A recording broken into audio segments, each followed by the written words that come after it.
Otis. Yeah, they're right. Are they right or wrong? Wherever they feel comfortable. They're right? I'm comfortable right here. Are they right? They're right. Are they right? They're right. Are they right? They're right. They're wrong. And this is why. Like John's little box. Ah, exactly.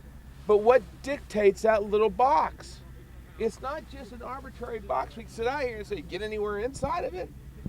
Who dictates where we stand in that box? Our supervisor, shortstop, and the second baseman. The shortstop and the second baseman do. Right. All right? The box is just sort of like our guidelines to be in, but the shortstop or the second baseman dictate where in that box we stand. If the second baseman is holding, does anybody know where his aiming point is when he goes to the bag? How many baseball coaches are in here? What's his aiming point? Anybody know? What's that? Front corner.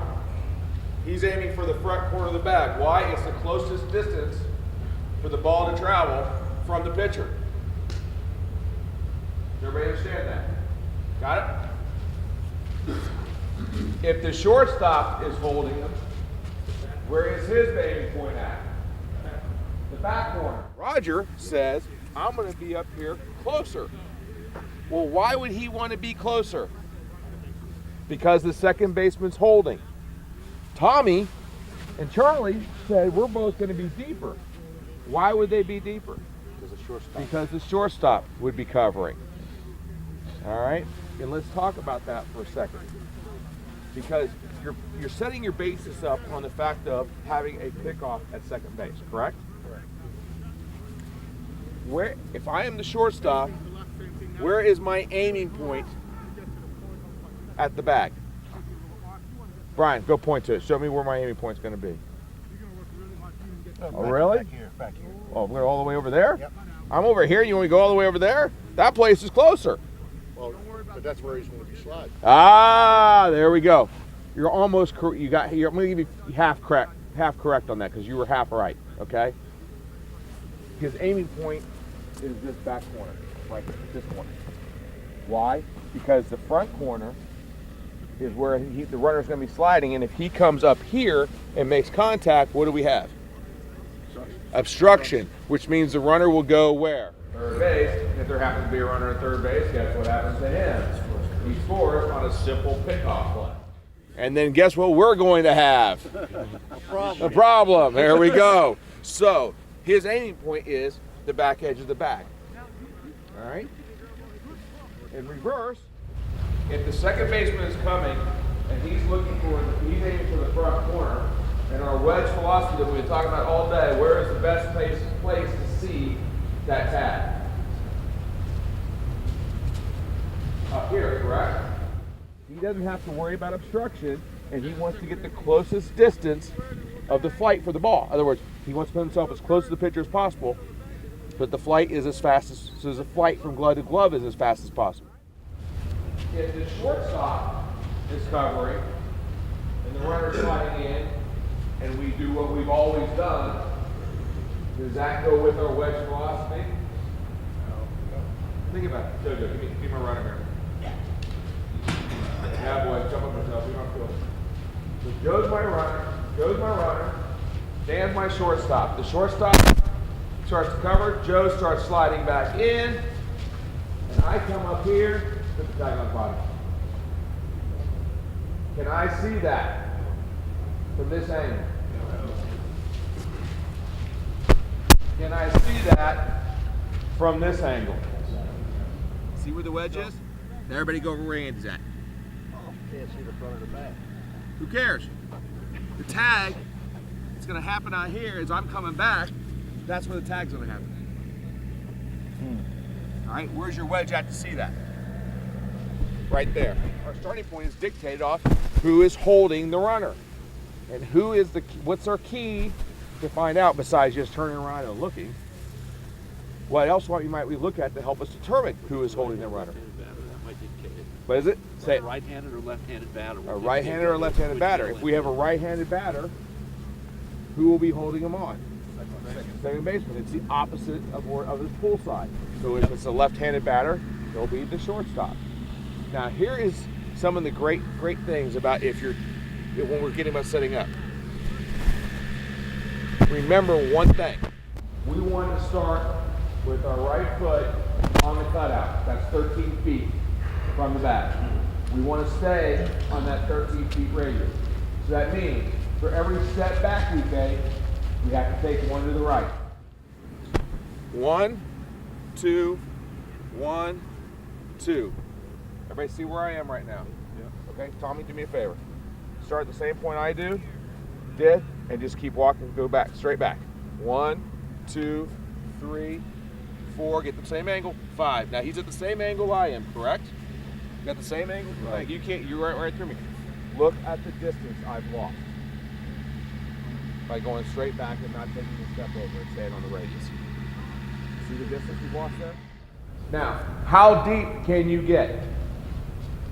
You can get as deep as you can. I'm not putting an X marks the spot, this is where you have to go. The only thing I'm asking, all right, and telling, is that you need to make sure you stay on that 13-foot radius. All right? With the shortstop covering, you can be back deeper. One, with the second baseman out of the picture, there's two things that happen. One, you have the pitcher in front of you. You can also see the shortstop break. All right? So that when he does pitch, it might just be a step. So that's all you're going to end up getting. But with the second baseman holding it, can you be this deep? No. You have to be tighter. So that's why you have to determine off the second baseman and the shortstop how deep you get. Again, staying on the 13 feet radius. So that when he does break for the bag, which if it's second baseman, you got to use sound, got to listen for it. All right? Again, one step, you're in your way. Does everybody understand? All right, so when you talk about you one in the middle in starting position, it's not based off of X marks the spot. You have to know where your shortstop's playing and where your second baseman is playing. If neither one of them are holding him, where should you go? Where should you go? Where should you go? Either one's covered? If neither one's covered. If not neither one? Yeah, say they're both deep. For some reason, no one's covered. Where should you go? Wherever you're comfortable with, right? All right, there's no X marks the spot. That's my whole point. You're lining up based off what those two do. What's our other base of responsibility now? First. So let's talk about taking plays at first base. All right? No matter where your starting position is. All right? We're basically going to take a line, draw a line right here, right through the edge of this bag. We're going to extend it all the way past first base, and we're going to extend it all the way out towards that Wells Fargo sign out there. Anything hit on this side, where do we want to go? Out, correct? If we take and we draw another line on this edge of the bag, all the way out to the parking lot, all the way through third base, the ball's hit on this side, where do we want to go? Okay, now here's the million-dollar question. Were you guys listening to John last night? If it's hit in the middle, where do we want to go? Uh-oh, there's some confusion here. Shortstop may be coming over, so we want to go. Go in. Why? Because even if the ball gets up the middle, whether it be the shortstop fielding it, his momentum's going to carry him this way. Or if it's the second baseman fielding up the middle, his momentum is going to carry him outside. So if it's hit up the middle, we want to go in. Are we all in agreement with that? We're good with that? Good? Okay, now let's get into the real hard part about taking plays at first base. If we are here, that means there's a runner at second base, correct? If we are here, that means there are less than 2 outs, correct? Yes. All right. So with the runner at second and less than 2 outs, and a ball's hit on that side of the infield, what are the chances that this runner is going to advance? Slim. Not going to say 0, but slim. All right. So we've already said that we want to go outside, correct? This is something you guys have to get comfortable with.